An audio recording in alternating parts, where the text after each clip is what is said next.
ओम शांति। 6 तारीख की मुरली है।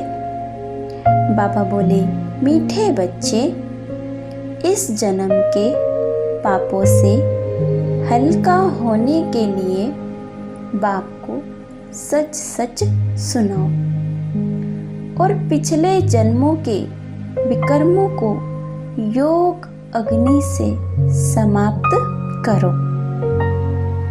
कि बाबा क्या कह रहे हैं कि इस जन्म के पापों से हल्का होने के लिए बाप को सच सच सुनाओ और पिछले जन्मों के विकर्मों को योग अग्नि से समाप्त करो।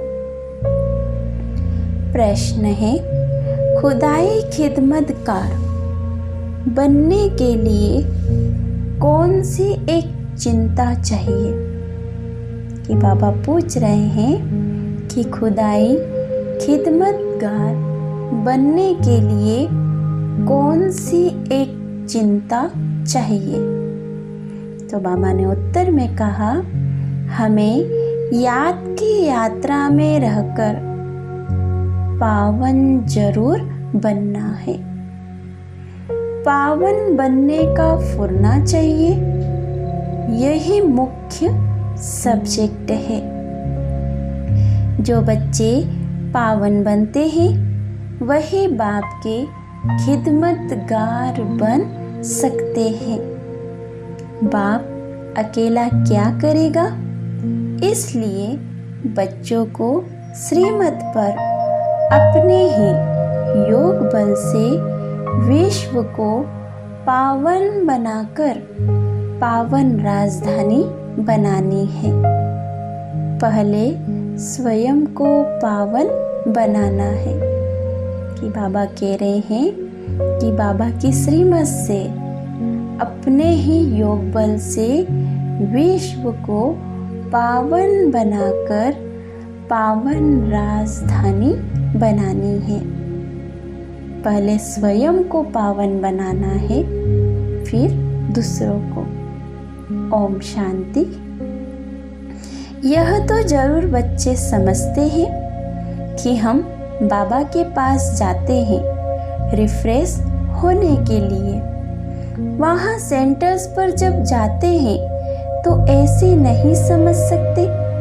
तुम बच्चों की बुद्धि में है, बाबा मधुबन में है। बाप की मुरली चलती ही है बच्चों के लिए। बच्चे समझेंगे हम जाते हैं मधुबन में मुरली सुनने। मुरली अक्षर श्री कृष्ण के लिए समझ लिया है। मुरली का अर्थ कोई और नहीं है। तुम बच्चों को अब अच्छी तरह से समझ आई है ना? कि बाबा ने मुरली का अर्थ हमें समझाया है ना, तो बच्चों को अच्छी तरह से समझ आई है ना? तो बाप ने समझाया है और तुम फील करते हो। बरोबर हम बहुत बेसमझ बन गए थे। तुम सतयुग में कितने समझदार विश्व के मालिक थे। कोई मूर्ख थोड़े ही विश्व के मालिक बन सकते हैं। कि बाबा क्या कह रहे हैं कि कोई मूर्ख थोड़े ही विश्व के मालिक बन सकते हैं। यह लक्ष्मी नारायण विश्व के मालिक थे, इतने समझदार थे। तब तो भक्ति मार्ग में पूजे जाते हैं।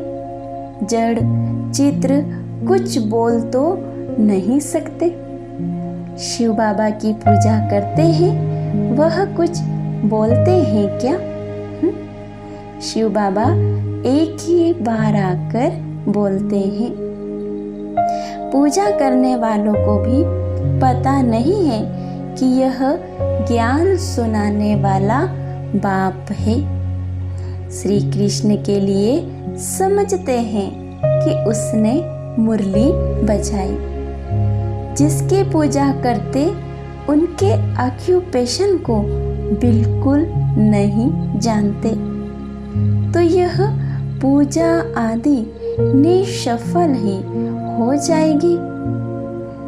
जब तक बाप आए, तुम बच्चों में कईयों ने वेद शास्त्र आदि कुछ भी पढ़े नहीं हैं। अब तुम्हें एक सत्य बाप पढ़ा रहे हैं। तुम समझते हो बरोबर सच्चा पढ़ाने वाला एक ही शिव बाबा है।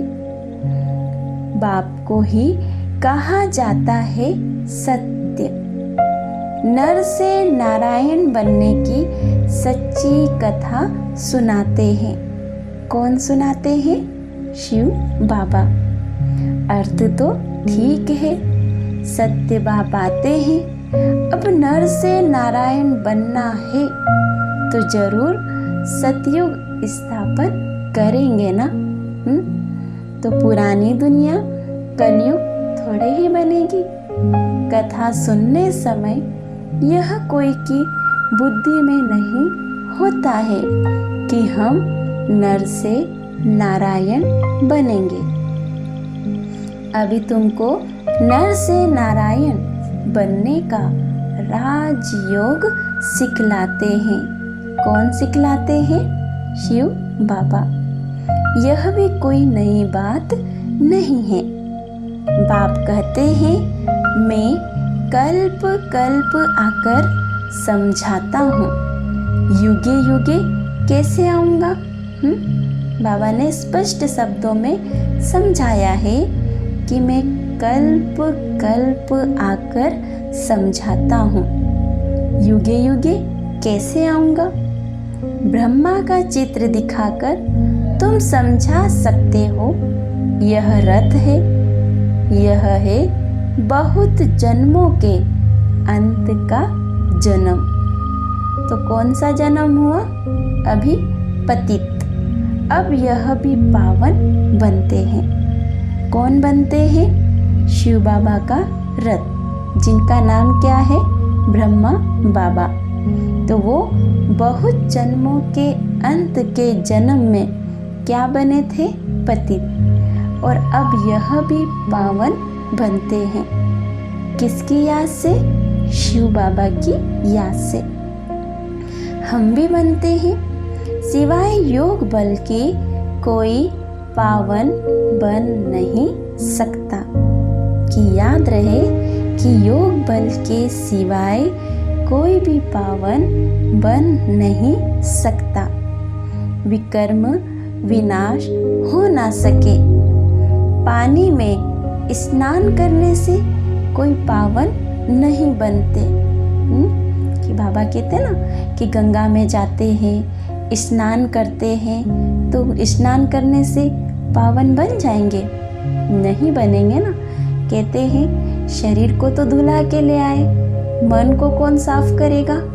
तो मन को तो भगवान की याद से ही हम साफ कर सकते हैं।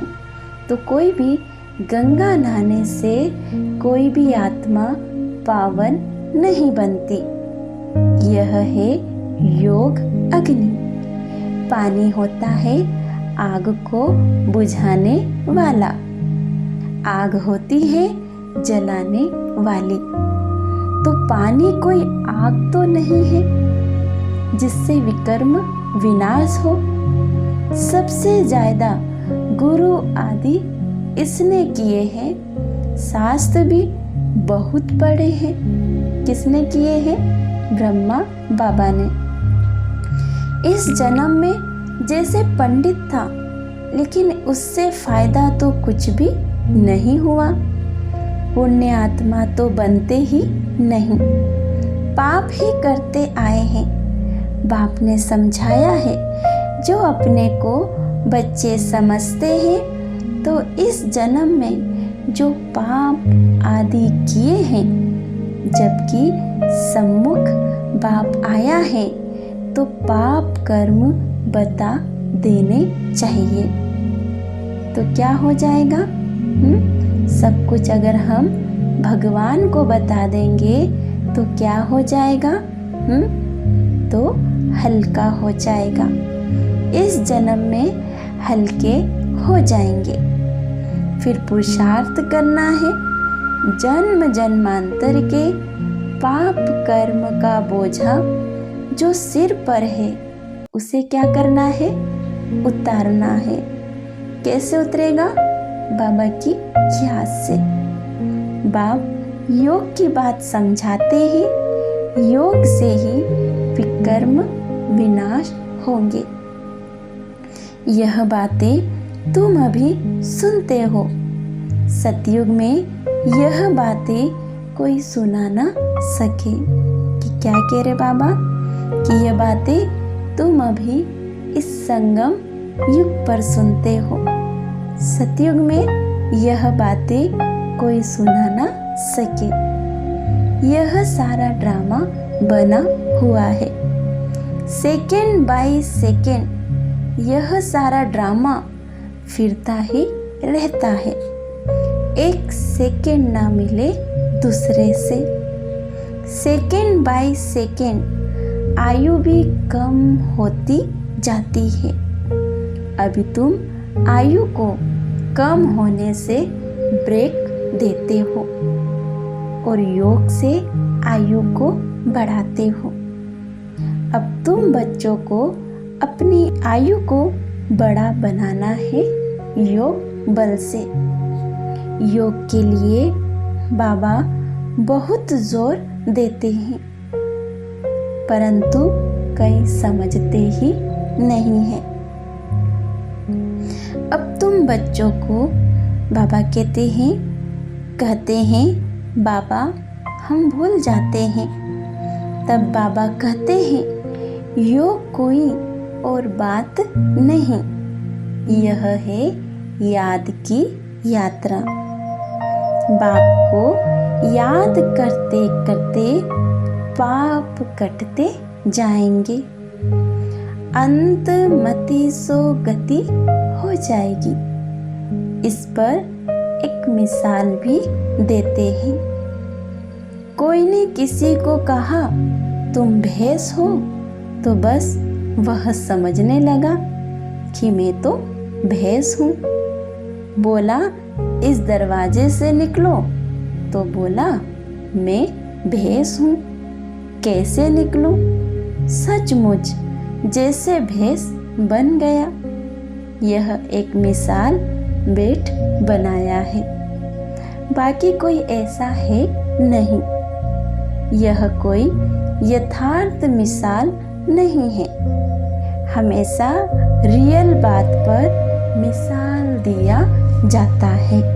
बाबा कहते हैं इस समय बाप तुमको जो समझाते हैं उनके फिर भक्ति मार्ग में त्योहार मनाए जाते हैं।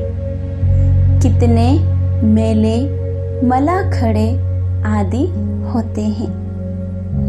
बाकी इस समय जो कुछ होता है उनके त्योहार बन जाते हैं। तुम यहाँ कितने स्वच्छ बनते हो। मेले मला खड़े में तो कितने मेले होते हैं। शरीर को मिट्टी मलते हैं, समझते हैं पाप मिट जाएंगे। बाबा का खुद यह सब किया हुआ है। नासिक में पानी बहुत गंदा होता है, वहाँ जाकर मिट्टी मलते हैं। समझते हैं पाप विनाश हो जाएंगे। फिर उस मिट्टी को साफ करने के लिए पानी ले आते हैं। विलायत में कोई बड़े महाराजा आदि जाते थे तो गंगा जल का मटका साथ ले जाते थे। फिर स्टीमर में वही पानी पीते थे।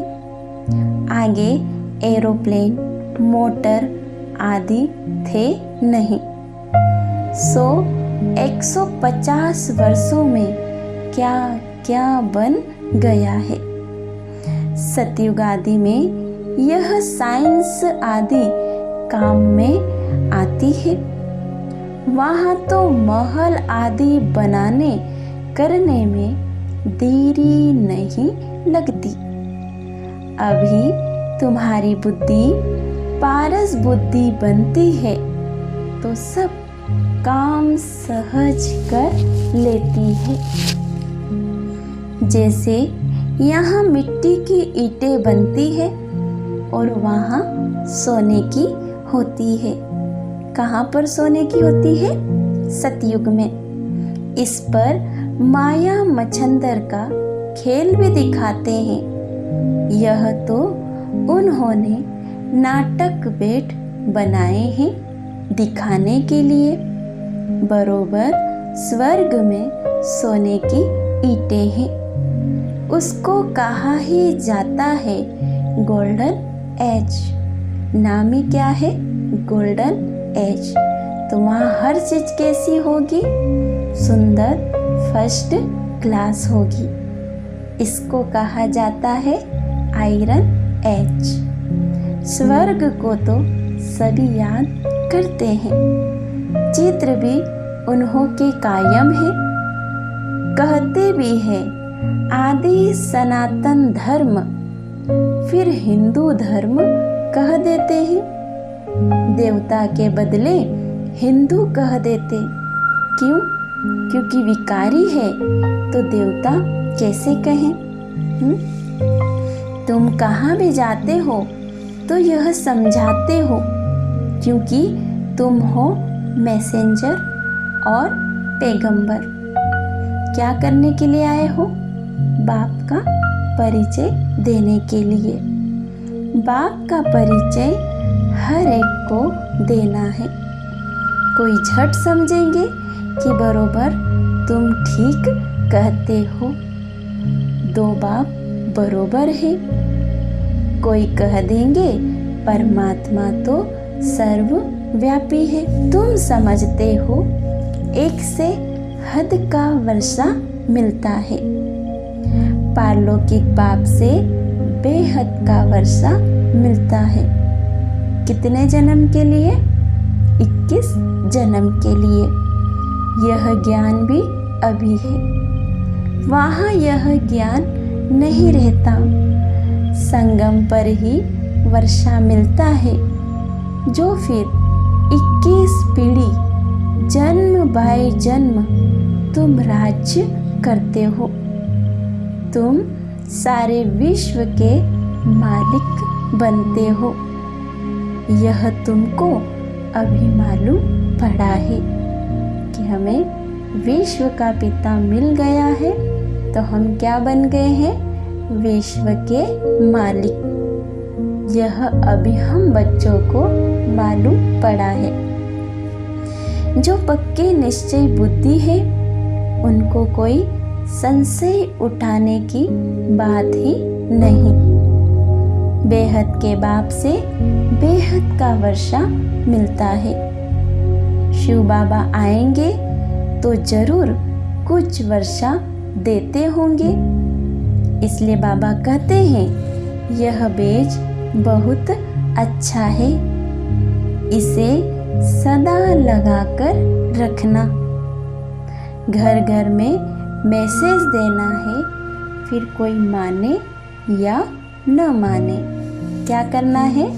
घर घर में मैसेज देना है, कोई माने या ना माने। विनाश आएगा तो समझेंगे भगवान आया हुआ है। फिर जिन्हों को तुमने मैसेज दिया होगा वे याद करेंगे कि यह सफ़ेद पोश वाले फरिश्ते कौन थे। सूक्ष्म वतन में भी तुम फरिश्ते देखते हो ना। तुम जानते हो मम्मा बाबा योग बल से ऐसा फरिश्ता बनते हैं, तो हम भी बनेंगे। यह सब बातें बाप इसमें प्रवेश कर तुमको समझाते हैं, डायरेक्ट नॉलेज देते हैं। जो बाबा में नॉलेज है वह तुम बच्चों में भी है। जब ऊपर में जाते हो तो नॉलेज का पार्ट भी पूरा हो जाता है। फिर जो पार्ट मिला है वह सुख का पार्ट बजाते हैं और यह नॉलेज भूल जाती है। तो तुम बच्चे कहाँ भी जाते हो तो मैसेंजर की निशानी क्या है? बेज। यह बेज साथ में जरूर चाहिए। भले कोई हंसी करे, इस पर क्या हंसी करेंगे? तुम तो यथार्थ बात सुनाते हो। यह बेहद का बाप है और उनका नाम क्या है? क्या है नाम? शिव बाबा। और वह कल्याणकारी है। आकर स्वर्ग की स्थापना करते हैं। यह है पुरुषोत्तम संगम युग। यह सारा ज्ञान तुम बच्चों को मिला है। फिर भूलना क्यों चाहिए कि स्वयं भगवान आते हैं और हम बच्चों को सम्मुख में बिठाकर समझाते हैं। तो फिर ऐसे ज्ञान को भूलना है? नहीं ना। तो फिर भूलना क्यों चाहिए? बात तो बिल्कुल सहज है। चलते फिरते बाप और वर्षे को याद करना है। कि क्या करना है? कि चलते फिरते बाप और वर्षे को याद करना है। शांति धाम और सुख धाम। तुम बच्चे यहाँ आते हो, मुरली सुनकर जाते हो, फिर सुनानी भी चाहिए। कि क्या कह रहे बाबा? कि बच्चे यहाँ आते हैं, मुरली सुनकर जाते हैं, तो फिर क्या करना है? दूसरों को भी सुनाना है। ऐसे नहीं कि सिर्फ एक ही ब्राह्मणी मुरली चलाए। ब्राह्मणों को आप समान बनाकर तैयार करना चाहिए, तब बहुतों का कल्याण कर सकेंगे। अगर एक ब्राह्मणी कहाँ चली जाती है तो दूसरी क्यों नहीं सेंटर चला सकती? क्या धारणा नहीं की है? बाबा पूछ रहे हैं बच्चों से।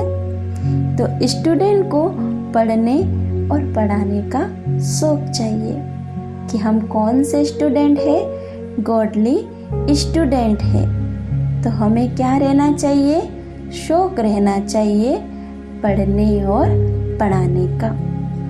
मुरली तो बहुत सहज है। कोई भी धारणा कर क्लास करा सकते हैं। यहाँ तो बाप बेटे हैं। बाप बच्चों को कहते हैं कोई भी बात में संशय नहीं होना चाहिए। कि स्पष्ट बाबा समझाते हैं कि कोई भी बात में संशय नहीं होना चाहिए। एक बाप ही है जो सब कुछ जानते हैं, इसलिए क्या कहते हैं उनको? जानी जानन हार। एक ही एम ऑब्जेक्ट है। इसमें कोई प्रश्न आदि पूछने का भी नहीं रहता। सुबह को भी बैठ बच्चों को याद की यात्रा में मदद करता हूँ। सारे बेहद के बच्चे याद रहते हैं। तुम सब बच्चों को इस याद की मदद से सारे विश्व को पावन बनाना है। इसमें ही तुम अंगुली देते हो। पवित्र तो सारी दुनिया को बनाना है ना। कि बाबा ने क्या कहा कि पवित्र तो सारी दुनिया को बनाना है ना। तो बाप सभी बच्चों पर नज़र रखते हैं ना। कि बाबा ऊपर बैठे हैं पर हर एक बच्चों पर बाबा की नज़र है कि मेरा बच्चा क्या कर रहा है। सब शांति धाम में चले जाए, सबका अटेंशन खिंचवाते हैं। बाप तो बेहद में ही बैठेंगे। मैं आया हूँ सारी दुनिया को पावन बनाने, ऐसा कौन कहते हैं? शिव बाबा। सारी दुनिया को करंट दे रहा हूँ तो सब क्या हो जाएंगे? पवित्र हो जाए। जिनका पूरा योग बल होगा वह समझेंगे बाबा अभी बैठकर याद की यात्रा सिखला रहे हैं, जिससे विश्व में शांति होती है। बच्चे भी याद में रहते हैं तो मदद मिलती है। मददगार बच्चे भी चाहिए ना। इसलिए गाते क्या है? खुदाई खिदमतगार, निश्चय बुद्धि ही याद करेंगे। बाबा के क्या कह रहे हैं कि जिसको भगवान पर निश्चय होगा वही बाबा को अच्छी रीति याद करेगा। तुम्हारी पहली सब्जेक्ट है पावन बनने की। कौन सी सब्जेक्ट है हमारी? पावन बनने की।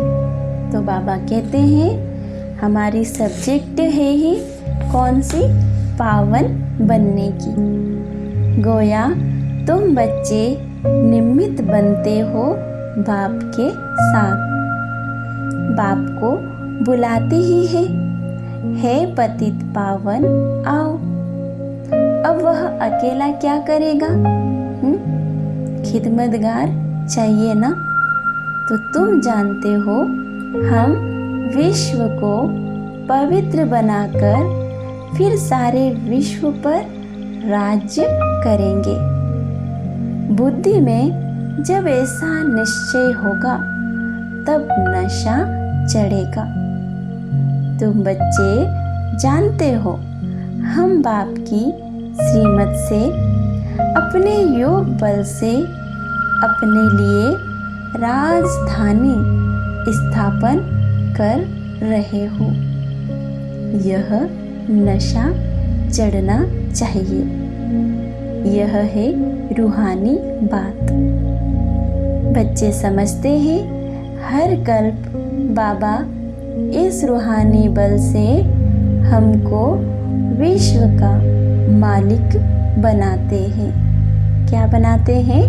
विश्व का मालिक बनाते हैं। यह भी समझते हो कि शिव बाबा आकर स्वर्ग की स्थापना करते हैं। अभी सिर पर इस याद की यात्रा का ही फुरना है। पुरुषार्थ करना है। धंधा आदि करते भी याद की यात्रा रहे। एवर हेल्दी बनाने के लिए बाप कमाई बड़ी जबरदस्त कराते हैं। इस समय सब कुछ भुलाना पड़ता है। हम आत्माएं जा रही है आत्म अभिमानी बनने की प्रैक्टिस कराई जाती है। कि अभी क्या सोचेंगे कि हम आत्माएं जा रही है आत्माभिमानी बनने की प्रैक्टिस कराई जाती है। खाते पीते चलते फिरते यह क्या बाप को याद नहीं कर सकते? कपड़ा सिलाई करते बुद्धि योग बाप की याद में रहे। बहुत सहज है। यह तो समझते हो कि 84 का चक्र पूरा हुआ है। अभी बाप हम आत्माओं को राजयोग सिखलाने आए हैं। यह वर्ल्ड की हिस्ट्री ज्योग्राफी रिपीट होती रहती है। कल्प पहले भी ऐसे हुआ था जो अब फिर रिपीट हो रहा है। यह रिपीटेशन का राज भी बाप ही समझाते हैं। हर एक को ड्रामा में पार्ट मिला हुआ है और वह बजाते रहते हैं। कि क्या कह रहे बाबा, यहाँ हर एक आत्मा को मतलब क्या मिला है, पार्ट मिला हुआ है। तो सब अपने अपने पार्ट बजाते रहते हैं। बच्चों को राय दी जाती है कि बाप को याद करो, तो क्या बन जाएंगे, सतो प्रधान बनेंगे। फिर यह शरीर भी छूट जाएगा। तुम्हारी बुद्धि में अब यही है कि हम आत्मा सतो प्रधान बने। क्यों? क्योंकि वापस घर जाना है। सतयुग में ऐसे नहीं कहेंगे, वहाँ तो कहेंगे एक पुराना शरीर छोड़ दूसरा लेना है। वहाँ तो दुख की बात नहीं है। कहाँ दुख की बात नहीं है? सतयुग में। यहाँ यह दुख धाम है, पुराने शरीर है, तो समझते हैं इनको छोड़ अब वापिस अपने घर जाएं। बाप को निरंतर याद करना है। वह निराकार बाप ही ज्ञान का सागर है। वही आकर सबकी सदगति करते हैं। बाप कहते हैं साधुओं का भी उद्धार करता हूँ। तुम अब एक बाप से योग लगाओ। तुम सब आत्माओं को बाप से वर्षा लेने का हक है। अपने को आत्मा समझ देही अभिमानी बनो और बाप को निरंतर याद करो, तो सारे पाप कटते जाएंगे। पाप कैसे कटेंगे? एक शिव बाबा की याद से। तो हमें क्या करना है? निरंतर बाबा को याद करते रहना है। अच्छा, मीठे मीठे सिखिल दे बच्चों प्रति मात पिता बाप दादा का याद प्यार और गुड मॉर्निंग। रूहानी बाप की रूहानी बच्चों को नमस्ते। हम रूहानी बच्चों की रूहानी मात पिता बाप दादा का याद प्यार और गुड मॉर्निंग। नमस्ते नमस्ते।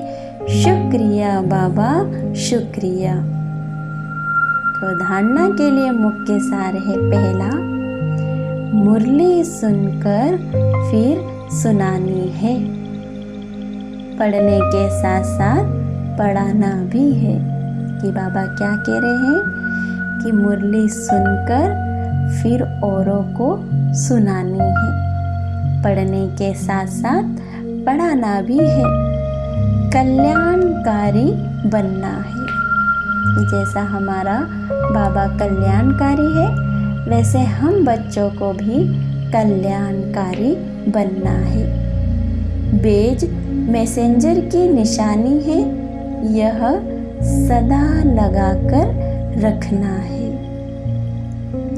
दूसरा है विश्व में शांति स्थापन करने के लिए याद की यात्रा में रहना है। जैसे बाप की नज़र बेहद में रहती है, सारी दुनिया को पावन बनाने के लिए करंट देते हैं, ऐसे फॉलो फादर कर मददगार बनना है।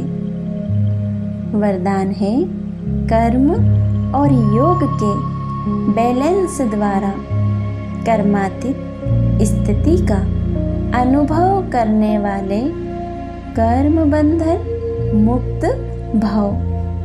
कि बाबा वरदान में कह रहे हैं कर्म और योग के बैलेंस द्वारा कर्मातीत स्थिति का अनुभव करने वाले कर्म बंधन मुक्त भाव। कर्म के साथ साथ योग का बैलेंस हो, तो हर कर्म में स्वतः सफलता प्राप्त होती है। कर्मयोगी आत्मा कभी कर्म के बंधन में नहीं फंसती। कर्म के बंधन से मुक्त को ही कर्मातीत कहते हैं। कर्मातीत का अर्थ यह नहीं है कि कर्म से अतीत हो जाओ, कर्म से न्यारे नहीं, कर्म के बंधन में फंसने से न्यारे बनो। कि बाबा ने यहाँ बात स्पष्ट की है कि कर्म से न्यारे नहीं, क्या करना है? कर्म के बंधन में फंसने से क्या बनो? न्यारे बनो। मतलब बाबा ने क्या कहा? फंसना नहीं है, न्यारे बनो। ऐसे कर्मयोगी आत्मा अपने कर्म में अनेकों का कर्म श्रेष्ठ बनाने वाली होगी। उसके लिए हर कार्य मनोरंजन लगेगा, मुश्किल का अनुभव नहीं होगा। कि क्या कह रहे बाबा? कि उसके लिए हर कार्य मनोरंजन लगेगा, मुश्किल का अनुभव नहीं होगा। स्लोगन है, परमात्मा प्यार ही समय की घंटी है जो अमृत वेला उठा देती है। कि आज के स्लोगन में बाबा ने क्या कहा? कि परमात्मा प्यार ही समय की घंटी है जो अमृत वेले उठा देती है। अच्छा, ओम शांति।